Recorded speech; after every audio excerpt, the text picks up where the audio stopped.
Namaskar and thank you for joining us here on the Economic Brief, where we look at key stories from the worlds of economy, business and finance and contextualize them from local and global perspectives. I'm Mark Lynn. On the program today, we look at how smartphones have helped 800 million people come out of poverty in India. The UNGA President Dennis Francis, in fact, spoke in awe of this achievement. We'll also look at the problem of holiday poverty, because particularly in Europe, and how it's affecting people and the tourism industry. The political upheaval and consequent power vacuum in Bangladesh has an economic cost. We'll look at that as well. And we'll leave you with the top business stories from India and the world in Biz Brief.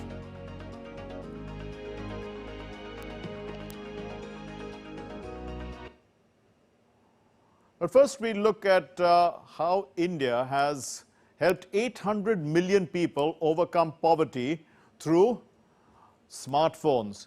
As you can see on your screen, in fact, 800 million people have overcome poverty by the use of smartphones. This is what the UN has said. We need to understand how this has happened. There is a process called the JAM Trinity, which is Jandan, Aadhaar, as well as mobile phone. And through this, DBTs have been transferred. In fact, we can see 316 schemes have been utilized for DBT transfers. In fact, there have been a lot of payments made to the tune of about $640 billion. In fact, India is the largest country in the world in terms of the number of digital transactions that takes place. About 40%, or in fact 45% of all transactions or digital transactions in the world come from India. So you can see that India has a monopoly to a large extent on digital transactions. But when we look at how this has affected India in bringing out people from poverty, we clearly saw that there have been about $460 billion, in fact, worth of money that has been spent on digital transactions in the country. In fact, India's total direct benefit transfer, as I said, was about, if we take it in year time, in the current financial year of 24-25, it stood at about 1.3 lakh crores, which is about 15.6 billion US dollars. And in the previous financial year of 23-24, it worked out to about $83 billion. That's about 6.9 lakh crore rupees in that particular year. And in the previous year before that, in FY 22-23, it worked out about 7.1 lakh crore rupees, which was about 85 billion US dollars. Huge amounts of money spent through direct benefit transfer, going directly to the beneficiaries through the JAM Trinity and helping people come out of poverty. Significant amounts of investment, about $460 billion in total. If we go back to 2020, the amount was 5.5 lakh crore rupees, or about $66 billion at that time.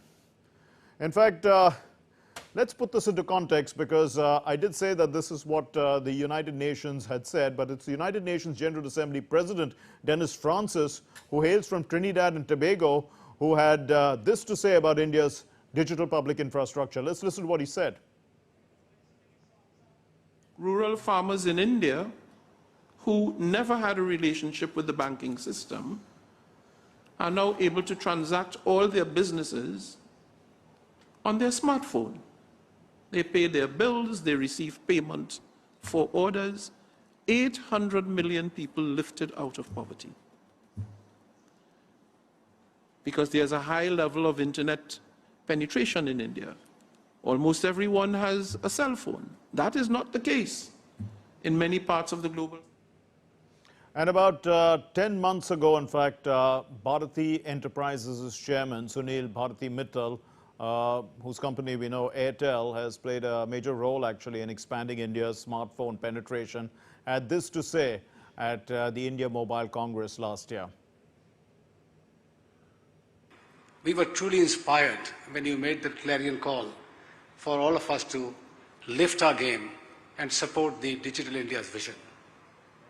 You realize that as India builds the hard infrastructure, which, by the way, is also being built at a very feverish pace, you recognize that if you can give tools in the hands of citizens to lift their lives, India could progress in leaps and bounds. Whether it is World Bank, United Nations, WTO, Africa Union, European Union, G20, OECD countries, BRICS, एक ही नारा लग रहा है हर जगह, digital infrastructure that India has built can accelerate the world economy, especially in those countries which have lack of infrastructure. Well, we're going to get perspective on that story from an expert. But for the moment, let's look at our next story, which is our second lead story. A study by the European Trade Union Confederation has revealed that nearly 40 million people, or 15% of the working population, couldn't afford a week's holiday away from home, either in their own country or abroad in 2022. This was despite pent-up demand post-COVID. And the concerns of holiday poverty, as it's called, are socio-economic, affecting the health as well as the well-being of the productive elements of society. This report puts things into context. Holiday poverty is a real and growing issue. It refers to the situation where individuals or families cannot afford to take a holiday, even for a short period like a week. This is often due to financial constraints, rising living costs, and stagnant wages. For example, in Europe, nearly 40 million workers were unable to afford a week's holiday in 2022. This phenomenon highlights the economic divide, where many people are unable to enjoy the benefits of taking a break from work, which is essential for mental and physical well-being. These anti-immigrant protests in Rotterdam, in the UK, may be symptomatic of a deeper malaise. The xenophobia comes from a lack of appreciation of plurality, pent-up resentment. Holiday poverty can have significant impacts on mental health. It causes increased stress and anxiety as people may feel overwhelmed and overburdened by daily pressures. It could lead to social isolation as individuals disconnect themselves from social circles. It could also lead to burnout, causing fatigue, irritability, and decreased motivation. But there are those who will hope that their businesses will find a way to pull through tough times, like this driver in Mexico, explaining what he thinks are the benefits of the peso's fall against the dollar. I think it would benefit tourists because they will think it's cheap to travel in Mexico. A high dollar price favors them. Camacho's is probably wishful thinking, similar to these locals on a Beirut beach, as thousands flee their country amid fears of an all-out war with Israel. When the tourism season started in municipality, it was already a challenge, but we are not afraid. Paris is hosting the Olympics, considered the greatest show on earth, but despite that, holiday poverty has impacted the tourism industry. Reduced domestic tourism means fewer visitors to local attractions, hotels and restaurants, leading to decreased incomes for businesses. It impacts regions that rely heavily on tourism and may cause businesses from small souvenir shops to tour operators to struggle to stay afloat. The month of July was very hard in terms of revenues and customer turnout. We have a decrease of around 30% compared to what we had during the same period last year. At a social and cultural level too, it would indirectly impact preservation of cultural heritage and traditions. What we see here is an example of Venice limiting tourists to protect its rich heritage. Though not directly linked to holiday poverty, indirectly it has the same impact. Well, the people won't be as pleased because it's a very beautiful city and people won't be able to see it in the same way maybe. But I don't know, I think it's sad that the locals are so affected. All in all, addressing holiday poverty in whatever form is good for individual well-being and also for sustaining the tourism industry and economies that depend on it. The Economic Brief, DD India. Well, our guest on the program today is senior economist Prasar Bharati, who has been tracking Asian and other global economies for decades. And first, we talked to him about two stories. The first one is about India. Mr. Basu, about India having brought 800 million people out of poverty through smartphones. That's what the UNGA President Dennis Francis was talking about earlier this month. You know, have we underestimated the power of smartphones in poverty alleviation? Well, I think some observers have, but not all.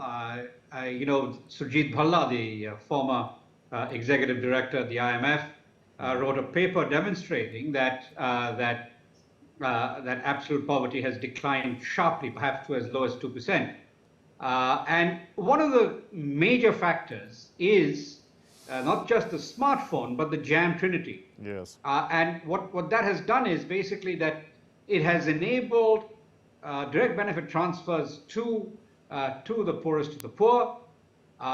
In addition, now there's of course the Pradhan Mantri Gram Kalyan Yojana, the distribution of free food grain to 800 million plus people. All of that has dramatically improved the lifestyles of those at the bottom of the pyramid and those even at the middle of the Indian economic pyramid. And as a result, you know, well-being has dramatically improved. I'd say over the last 10 or 11 years, there's been a dramatic improvement in the well-being of the average Indian citizen. So you did mention, Mr. Basu, the jam trinity. It's been around now for almost a decade. How effectively can it be replicated, you think, as a model for the Global South? Because that's what Mr. Francis was really talking about. Oh, absolutely, it is replicable. But it is, you know, in a large country like India, it was really difficult to achieve all of this, to achieve universal access to bank accounts. So universal financial inclusion, near universal access to mobile phones. Now, as you progress, as mobile phone technology advances, and as scale economies are achieved, the cost of production of new smartphones continues to decline. And so it becomes increasingly possible for other countries to replicate this. Now the Aadhaar part, you know, the creation of a national identity number should be much easier for smaller countries. For a huge country like India with 1.4 billion people, it is of course a huge challenge. Yes. That India overcame that challenge at warp speed in the first year and a half of Prime Minister Modi's term as Prime Minister has essentially transformed the prospects of most Indians, and that is certainly replicable in smaller countries. If it can be done in India, surely it can be done in smaller countries. And I think the rest of the world would be looking to India for help in implementing this. And not just that, but also in implementing the UPI, the Universal Payments Initiative, which has been the fourth pillar of the transformation. Indeed. And of course, UPI primarily contributes to improving the efficiency of transactions. So let's take that a little further, Mr. Basu. You know, lifting 800 million people out of poverty through smartphones. Now, what's next comes to people's minds. You know, how effectively can India use the mobile phones, in fact, to help these 800 million people to become upwardly mobile? Yes, you know, the next aspect is universalizing access to the internet. That's almost been fully achieved. But once you have full access to the internet, then the internet can become a powerful tool for education, for the delivery of positive educational outcomes, not only for children, but also for the adult illiterate or the adult semi-literate, which is still a substantial proportion of the population.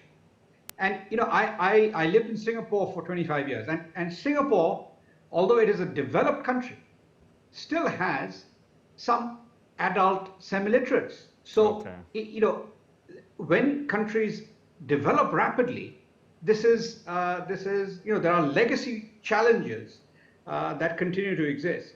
And so the mobile phone certainly is a very important tool. A smartphone is a very important tool to overcome some of those challenges. Right. And particularly using the smartphone as a way of providing access to the internet and the internet's educational potential. That really is the key.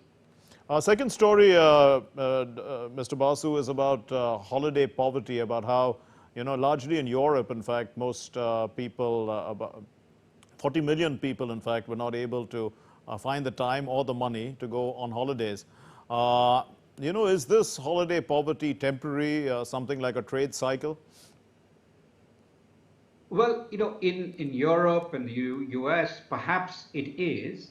But you might say that it is a kind of reaction to the extended holiday or semi-holiday that a large number of people had during the COVID period. You basically had to stay home. You were working.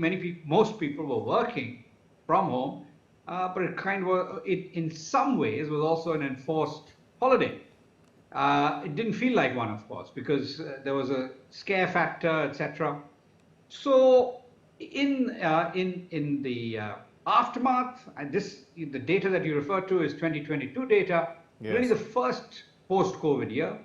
I think if you look at 2023 and the year to date this year, there has been a recovery in tourism pretty much across the world. And in fact, if anything, this year, a lot of European countries are reporting tourism fatigue.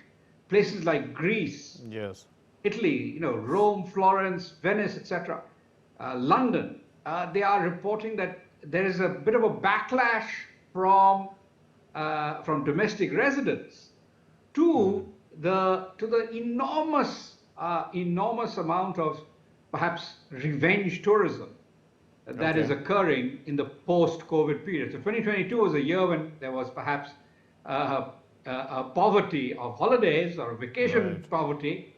But there is seemingly revenge tourism now occurring, which is actually resulting in some sort of backlash. Even in places like Greece, people are fed up of the enormous inflows of tourists, which is causing problems.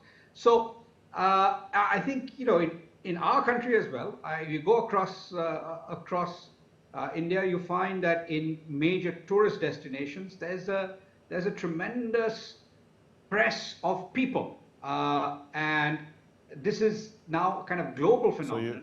So you don't think that there is any? You don't think there's any holiday poverty at the current time? But do you see travel? Do you see the opposite? Do you see travel and tourism across the world being impacted by a lack of interest? Because actually, what our story did refer to some situations in Paris, which are currently hosting the Olympics, and they are not seeing the kind of tourists that they were hoping for, despite the Olympics.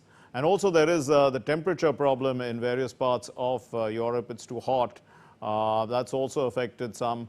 Those are other factors. I'm talking mostly from the economic point of view. People were financially not in a position to take a holiday, or because they were actually working, according to those statistics which were 2022.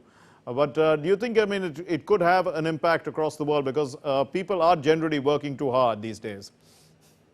Yes, especially I think in 2022, there were fears of an impending global recession, which never panned out. 2023 and 2024 have seen quite good economic performance around the world, and a slight exception being parts of Europe. Yes, Europe is relatively stagnant. Even the United Kingdom is relatively stagnant. There's very little productivity growth, etc. Germany is particularly suffering. So there are pockets of significant weakness, and I think the European Union is one area from which such stories are likely to emanate. The concept of poverty of vacations, etc. Okay. But if you look at the numbers, if you look at, say, the United States economy, if you look at most of Asia, what you're finding is that after 2022 was still a difficult year, because the full recovery in tourism didn't happen. but Right. 23 and so far 24 have Okay. been very strong years for global tourism. In fact, if anything, they've been excessively strong years. Okay. And Let me get in another quick question before I, let you go. What you've been saying is correct. Statista, which estimates the size of global tourism industry, it says that it's about $916 billion US dollars in 2024. It's growing at the rate of about 3.9%. But the point is, do you see India's growth translating to greater travel and tourism within India as well as outbound from India? Well, there is a lot of tourism within India, and increasingly Indian households are able to travel overseas a lot more. So if you go to places like in the East, if you go to Singapore, Malaysia, Indian tourists are often the second largest single community of tourists. Within India, of course, there is a tremendous boom in tourism occurring pretty much across the board. So there's a lot of internal tourism, but also a lot of external tourism. And of course, apart from some of the scenes that you're showing, the Taj Mahal, Yes. etc., and Varanasi, there are a lot of untapped. There's a lot of untapped potential in places like Karnataka. Hampi, the old Vijayanagar. In fact, I just read a great novel by Salman Rushdie called Victory City about Vijayanagar. Vijayanagar is an untapped. Hampi is an untapped area for tourism. Kerala, of course, is seeing over tourism. So really, what India needs is to expand the menu of choices for domestic tourists to move out of the sort of the golden triangle that foreign tourists love, which is Delhi, Agra, Jaipur. Go towards new destinations. Perhaps Darjeeling and Puri and Hampi, etc. Those are great sites. Mr. Prasenjit Basu, I'm afraid we are running short of time. Thanks very much for joining us and expanding on these crucial stories for us and giving us your perspective. Thank you for your time. Turning our attention now to India's neighborhood, Bangladesh, in fact, is in the midst of a transition, and the events that led to the resignation of the former Prime Minister Hasina have economic causes as well as economic costs. Bangladesh is the second largest economy in South Asia. It was also the second largest textile exporter in the world in 2022. Let's look at this report. Public property vandalized, buildings burned, businesses shut. This is Bangladesh, which is in the midst of its worst political crisis since independence. As the country undergoes unprecedented political change, the financial costs are running high. Already battling unemployment issues, the recent turmoil has worsened the situation in Bangladesh. Trade, including with neighboring India, has come to a standstill. For the time being, the trade has indeed been disrupted. In fact, the disruption was ongoing for the last 15 days and some of our exports have been impacted. Production in the country's garment factories was also disrupted. The industry is forecast to account for 90% of the country's exports. Let's also take a comprehensive look at the Bangladeshi economy. According to the IMF, Bangladesh's GDP growth slowed to 4.8% in the first half of FY 2024. Its headline inflation reached a decade high of 9.7% year-on-year in April 2024. Unemployment rose by 3.5% in the first quarter of 2024, government data showed earlier this year. The current crisis in Bangladesh was triggered by anti-quota protests. The country's new government now faces the Himalayan task of resolving employment issues as well as rebuilding the nation. The Economic Brief, DD India. Well, that brings us to the end of this program, but we leave you with 10 key business stories. And from all of us here at the Economic Brief, thanks very much for watching. Namaskar. The Reserve Bank of India's 6-member Monetary Policy Committee has kept the repo rate unchanged at 6.5%. The United States overtook China as Germany's biggest trading partner in the first half of 2024. JP Morgan has raised the odds of a US recession by the end of this year to 35% from 25% probability earlier, citing easing labor market pressures. Elon Musk's X is suing a group of advertisers and major companies including Unilever, accusing them of unlawfully agreeing to boycott the site. BMW is recalling over 100,000 crossovers and sedans in the US and will issue a software update to fix concerns related to a starter motor that can overheat. Uber has announced a deal which aims to bring 100,000 electric vehicles made by Tesla's Chinese rival BYD to ride the hailing giant's global fleet of cars. US chip maker Intel has said it plans to cut more than 15,000 jobs as it seeks to revive the business amid competition. Nokia has partnered up with Swisscom to deploy a drones network across Switzerland to improve emergency responses and infrastructure inspection. Japanese technology investor SoftBank Group plans to buy back a hefty $3.4 billion of its shares, an action called for by shareholders. Apple's lucrative deal with Google could be under threat after a US judge ruled that the Alphabet-owned search giant was operating an illegal monopoly.